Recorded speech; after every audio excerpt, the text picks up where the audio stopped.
Subscribe करें हमारे channel cell biotech को और देखें आज नया चैप्टर मानव कंकाल तंत्र बोले तो ह्यूमन स्केलेटन सिस्टम।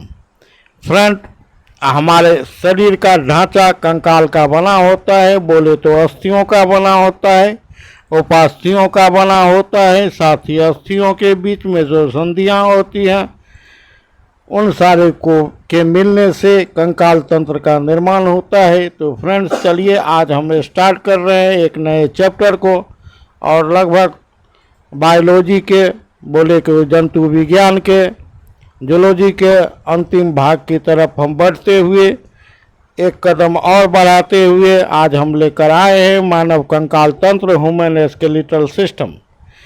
तो फ्रेंड्स, चलिए हम स्टार्ट करते हैं आज के इस सिस्टम को, मानव कंकाल तंत्र को। तो फ्रेंड्स, हम जानते हैं कि हमारा कंकाल तंत्र क्या है। हमारे शरीर को निश्चित आकार एवं आकृति प्रदान करने के लिए एक ढांचे की आवश्यकता होती है। यह ढांचा कंकाल तंत्र कहलाता है, बोले तो स्केलेटल सिस्टम कहलाता है फ्रेंड्स। और कंकाल तंत्र का निर्माण अस्थियों से, उपास्थियों से, संधियों आदि के मिलने से होता है। अस्थि मीन्स फ्रेंड्स बोन, उपास्थि मीन्स कार्टिलेज और संधियाँ मीन्स जॉइंट्स से होते हैं जो इन अस्थियों के बीच में बनते हैं फ्रेंड्स। तो आगे की ओर हम बढ़ते हैं। मैंने यहाँ पर आपको पूरे के पूरे कंकाल तंत्र को दे रखा है।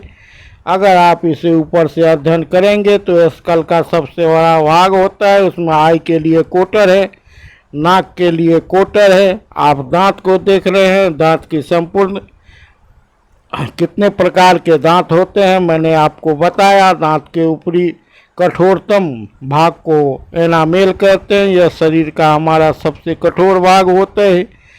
जहाँ तक जबड़े की हड्डी का बात है तो जबड़ा हमारे शरीर में सबसे मजबूत हड्डी होता है, जबड़े की हड्डी फ्रेंड्स।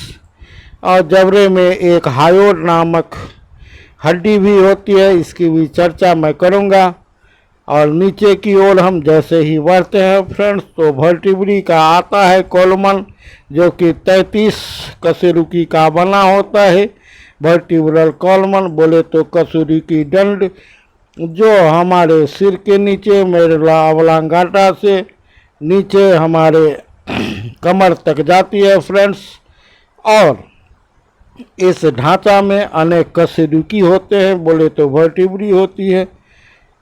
मैं बताऊंगा कि किस किस भाग में कितनी वर्टिब्री होती है। और इन वर्टिब्री के बीच से हमारा गुजरता है मेरुरज्जु, बोले तो स्पाइनल कॉर्ड। और मैंने बताया था नर्वस सिस्टम में कि यह मेरुरज्जु हमारे प्रतिवर्ती क्रियाओं को नियंत्रित करता है, रिफ्लेक्स एक्शन को कंट्रोल करता है फ्रेंड्स। और इसके बाद देखेंगे आप कंधे में जो एक मेखला होती है, श्रोणी मेखला होती है फ्रेंड्स। उसके बाद कमर में भी एक होती है, एक को पेल्विक गर्डी कहते हैं, दूसरे को पेक्टोरल गर्डिल कहते हैं। और हम देख रहे हैं कि कंधे से लगी हुई हाथों में दो प्रकार की हड्डी पाई जाती है। ऊपरी को हिमरस कहते हैं, नीचे वाले हड्डी को फ्रेंड्स रेडियो अल्ना कहते हैं। रेडियस प्लस अल्ना आप देख रहे हैं फ्रेंड्स। और नीचे की ओर बढ़ते हुए हमने बताया कि कंधे की हड्डी में पेक्टोरल गर्डिल कहते हैं, नीचे में पेल्विक गर्डिल होता है फ्रेंड्स कमर में, और इससे लगी हुई होती है हमारी शरीर की सबसे लंबी हड्डी फ्रेंड्स, जिसे हम फीमर कहते हैं। और हमारे केहनी के नीचे ये टिबियो और फिबुला नामक दो ज्वाइंट हड्डी होती है जो हमारे पैरों तक जाती है। तो मैं फिर बताऊंगा फ्रेंड्स। कान में 3 प्रकार की मध्य कर्ण में हड्डी पाई जाती है, मैलस, इनकस, एस्टिपस। एस्टिपस हमारे शरीर की सबसे छोटी हड्डी होती है। तो चलिए फ्रेंड्स, एक बार हम अपने शरीर के ढांचा को देख लें, उसके बाद हम बढ़ते हुए आगे की ओर जा रहे हैं फ्रेंड्स। मैंने बताया वर्टिब्रा के बारे में, मैंने बताया स्कल के बारे में, मैं बताऊंगा इसके लोब के बारे में, मैं बताऊंगा हाथ की बाजू की सबसे ऊपरी हड्डी ह्यूमरस, मैं बताऊंगा हाथ के समीप की बाहों की हड्डी रेडियस अल्ना को, और मैं फिर बताऊंगा आपको हमारे जांघ की सबसे लंबी हड्डी बोले तो मानव शरीर की सबसे लंबी हड्डी फीमर के बारे में। उसके बाद मैं बता रहा हूं कि उसके नीचे टिबियोफिबुला के बारे में, और मैं बताऊंगा हमारे पैरों में कितनी हड्डियां होती हैं, इन हड्डियों को क्या कहते हैं। हाथों में तलहथी में हमारी कितनी हड्डियां होती हैं, इन हड्डियों को क्या कहते हैं, और इस संपूर्ण भाग को बताते बताते और फिर आगे की ओर बढ़ते हुए मैं इस चैप्टर को समाप्त करूंगा, और फिर मैं लाऊंगा आपके लिए बेहतरीन एमसीक्यू प्रकार के क्वेश्चंस को। तो चलिए फ्रेंड्स, हम जानते हैं हमारे स्केलेटल सिस्टम का, कंकाल तंत्र के कौन कौन से प्रकार होते हैं। दो प्रकार होते हैं, एक को वाय कंकाल, एक जो स्केलेटन, दूसरे को अंतः कंकाल इंडोस्केलेटन कहते हैं। बाह्य कंकाल के अंतर्गत फ्रेंड्स हमारे शरीर की बाहर पाए जाने वाले कंकाल को वाह्य कंकाल कहते हैं।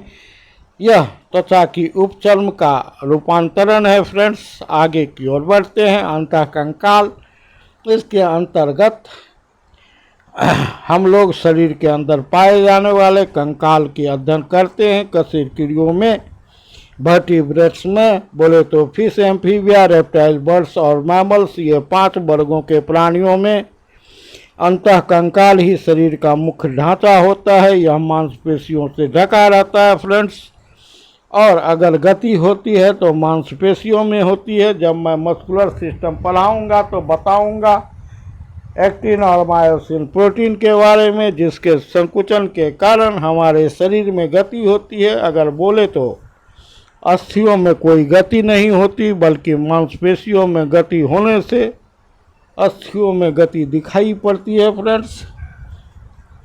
चलिए फ्रेंड्स, हम बढ़ते हैं। अंतः कंकाल 2 भागों में मिलकर बना होता है। पहले को अस्थि, दूसरे को उपास्थि कहते हैं।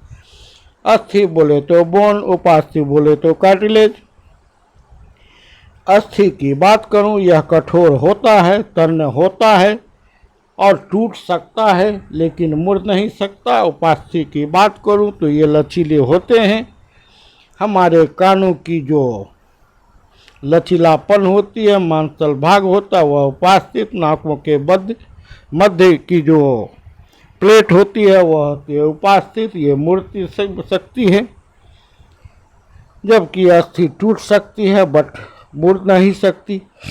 अस्थि के बारे में बताते हैं। यह एक प्रकार का संयोजी ऊतक है, कनेक्टिव टिश्यू है, जो तंतुओं एवं मैट्रिक्स का बना होता है फ्रेंड्स।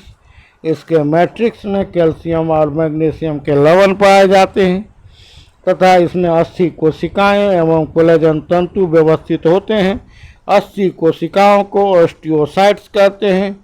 आपको परीक्षा में पूछा जाता है कि अस्थि का निर्माण किन कोशिकाओं से होता है, तो आप याद रखेंगे ऑस्टियोसाइट्स, इसे अंडरलाइन भी कर लेंगे फ्रेंड्स। कैल्शियम एवं मैग्नीशियम लवणों की उपस्थिति के कारण अस्थियां कठोर होती हैं। यह भी आपसे पूछा जा सकता है कि किन लवणों की उपस्थिति के कारण अस्थियां कठोर होती हैं। अस्थि के चारों ओर तंतुमय संयोजी ऊतक को परिस्थिक कहते हैं फ्रेंड।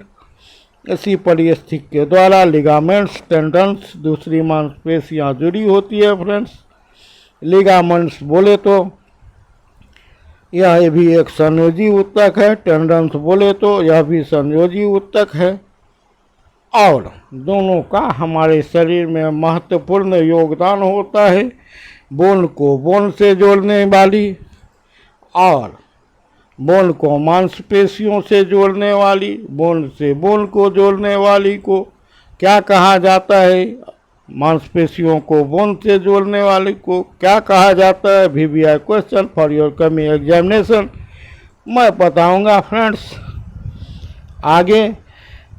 अब हम चलते हैं लंबी अस्थियों के बारे में। इसमें मज्जा गुहा पाया जाता है। मज्जा गुहा में एक तरल पदार्थ अस्थि मज्जा पाया जाता है। बोन मैरो की बात करें फ्रेंड्स, अस्थि मज्जा की बात करें तो हमारे शरीर में 2 प्रकार की अस्थि मज्जा पाई जाती है। एक को पीली अस्थि मज्जा बोले तो येलो बोन मैरो, और दूसरे को लाल अस्थि मज्जा बोले तो रेड बोन मैरो कहते हैं फ्रेंड्स।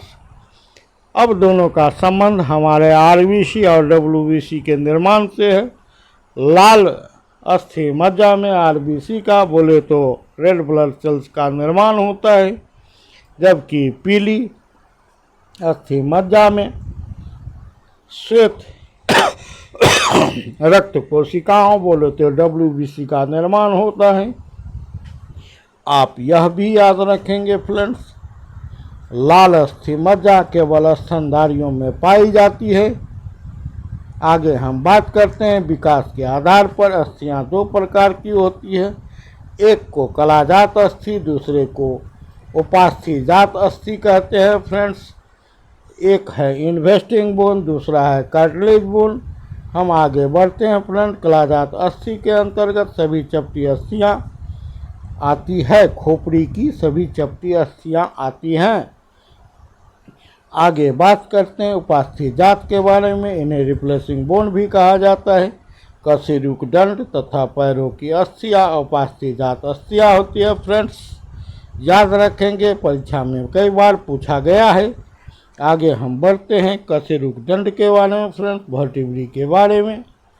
तो मेरुदंड ऊपर गर्दन से लेकर नीचे पुच्छ अस्थि तेल बोन तक फैला हुआ 33 अस्थियों का स्तंभ होता है। आपसे पूछा जाता है, आप लिखेंगे vertebrae column, vertebral column equal to 33 bones, column of 33 bones.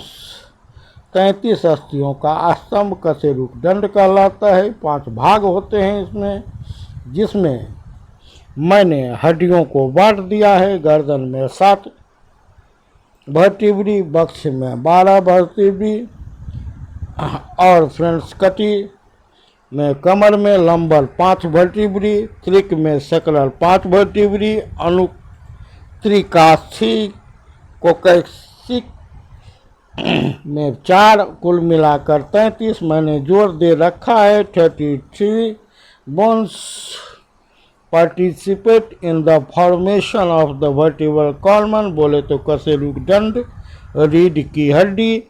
और इसके बारे में बता दूं फ्रेंड्स कि इसी रीढ़ की हड्डी के बीचों बीच से हमारा मेरु रज्जु गुजरता है, बोले तो स्पाइनल कॉर्ड गुजरता है। मस्तिष्क के सबसे निचले भाग से होकर यह निकलती है और हमारे कमर तक जाती है।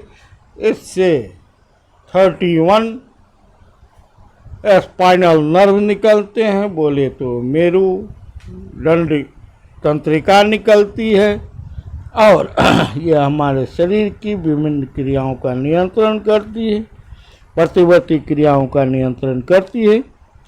आगे बढ़ते हैं। सेकंड नंबर उपास्थि, विशेष प्रकार के संयोजी ऊतक होते हैं। मैट्रिक्स में लवणों की उपस्थिति से अस्थियां कठोर होती है। इसमें फ्रेंड्स आप याद रखेंगे कॉन्ड्रोइटिन नामक लवण उपास्थियों के मैट्रिक्स को पहले ये बिल बनाते हैं, अन्यान बनाते हैं। उपास्थि अन्यान मीन्स लचीले बनाते हैं।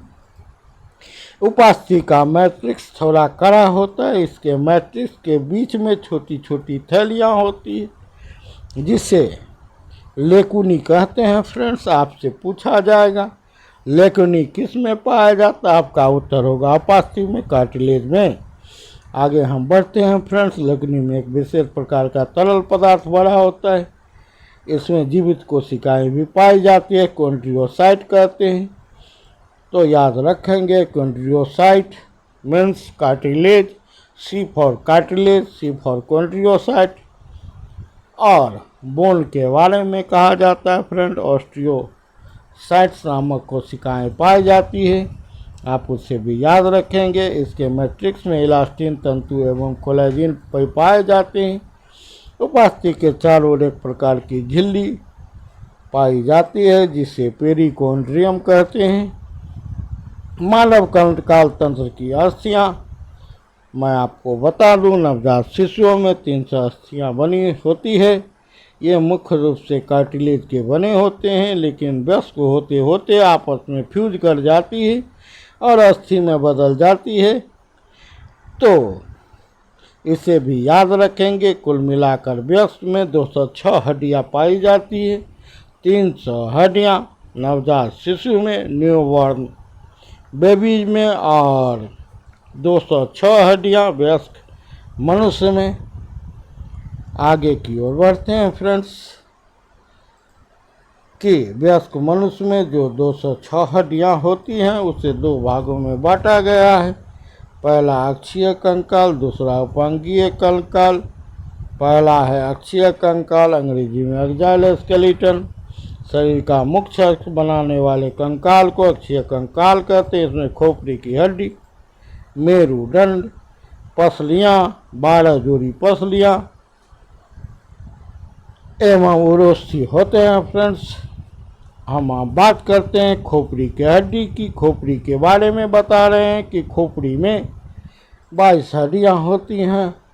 8 कपाल की हड्डियाँ, 14 चेहरे की हड्डियाँ खोपड़ी के कपाल में संलग्न होती हैं। कपाल की सभी अस्थियाँ शिवरों के द्वारा दृढ़तापूर्वक जुड़ी रहती हैं। इनके अतिरिक्त कान में 6 अस्थियाँ, प्रत्येक कान में 3-3 अस्थियाँ और एक हाइड की अस्थि खोपड़ी में होती है। प्रत्येक ओर के मध्य कान में 3 हड्डियां पाई जाती हैं जिनके नाम है मैलस, इनकस और स्टेपस। बोले तो स्टेपस मानव शरीर की सबसे छोटी हड्डी, स्मॉलेस्ट बोन होती है। बहुत भीविया क्वेश्चन है फ्रेंड्स, इसे आप याद रखेंगे।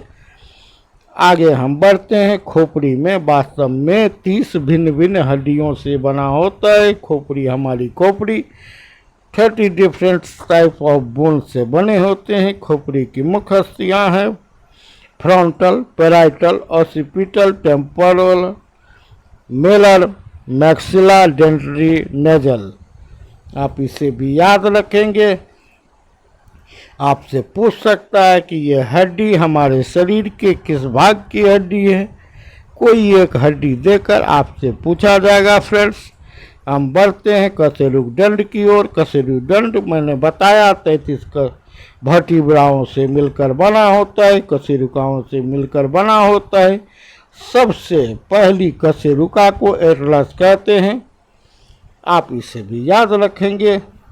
सभी कशेरुक उपास्थि गद्दियों के द्वारा जुड़े रहते हैं। इन गद्दियों से कशेरुकदंड लचीला रहता है। संपूर्ण कशेरुकदंड को हम निम्नलिखित भागों में बांट सकते हैं। और सबसे मैंने पहले बताया कि एटलस कशेरुकदंड हमारा फर्स्ट वर्टिब्री कहलाता है। आप इसे अंडरलाइन कर लेंगे और इसे याद रखेंगे। आपके परीक्षा के लिए बहुत महत्वपूर्ण है। पहला वर्टिब्रा एटलस कहलाता है। कशेरुकदंड के कार्य, यह सिर को साधे रहता है, गर्दन तथा धड़ को आधार प्रदान करता है। यह मनुष्य को खड़े होकर चलने, खड़े हो आदि में मदद करता है। यह गर्दन व धड़ को लचक प्रदान करते हैं जिससे मनुष्य किसी भी दिशा में अपनी गर्दन और धड़ को मोड़ने में सफल होता है। फ्रेंड्स, आप इसे सफल नहीं सफल पढ़ेंगे। यह मेरुरज्जु को सुरक्षा प्रदान करता है। और इसी के साथ हम आज का वीडियो समाप्त कर रहे हैं। मैंने सोचा था इसका वन लाइनर दूँ, बट संतुष्टि नहीं हुई, इसलिए इसकी थ्योरी को मैं आपके सामने लाया। आप जैसा पसंद करेंगे। फिर मैं वन लाइनर भी लाया हूँ और संक्षिप्त MCQ के साथ मैं इस चैप्टर को समाप्त करूँगा। उसके बाद मस्कुलर सिस्टम और बायोलॉजी का लगभग पाठ होने के बाद कुछ डिस्कशन करके अपने बायोलॉजी को समाप्त करके आगे की ओर दूसरे सब्जेक्ट के वीडियो की तरफ बढ़ूँगा। तो खुश रहिए और तैयारी कीजिए। Good night.